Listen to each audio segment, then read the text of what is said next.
ए भैया, आदमी अपन इ कलयुग में माता पिता के मोल भुला जातरन। माता पिता का होलन, माता पिता का करेलन अपन औलाद खातिर, इ सब भूल करके पता न कौन जिंदगी जियतरन। इ गीत के माध्यम से सुनी जाए।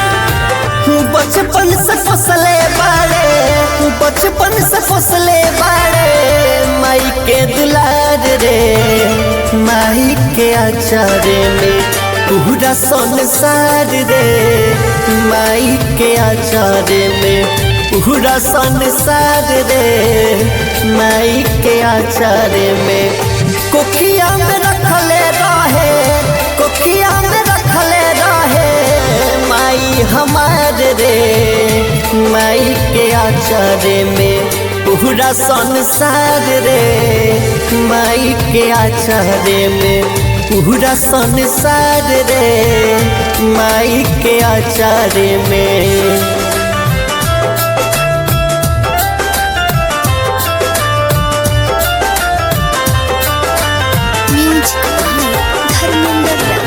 मिक्स बाय राजा आर्या।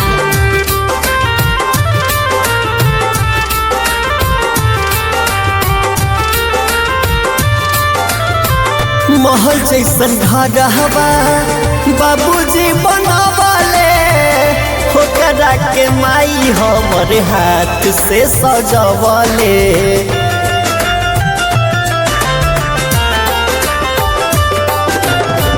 महल जैसन घर हवा बाबूजी बनावले, होकरा के माई हमरे हाथ से सजवले।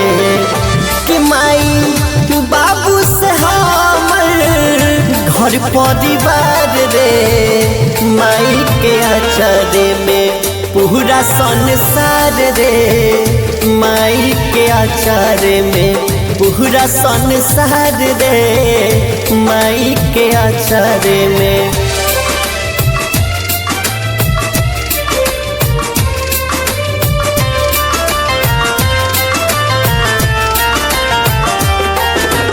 मिक्स बाय राजा आर्या।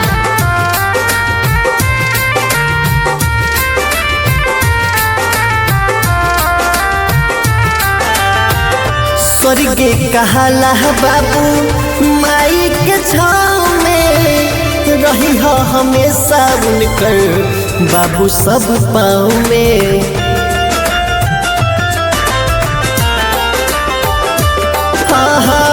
स्वर्गे कहला बाबू माई के छाँव में, रही हो हमेशा उनकर बाबू तू पाँव में।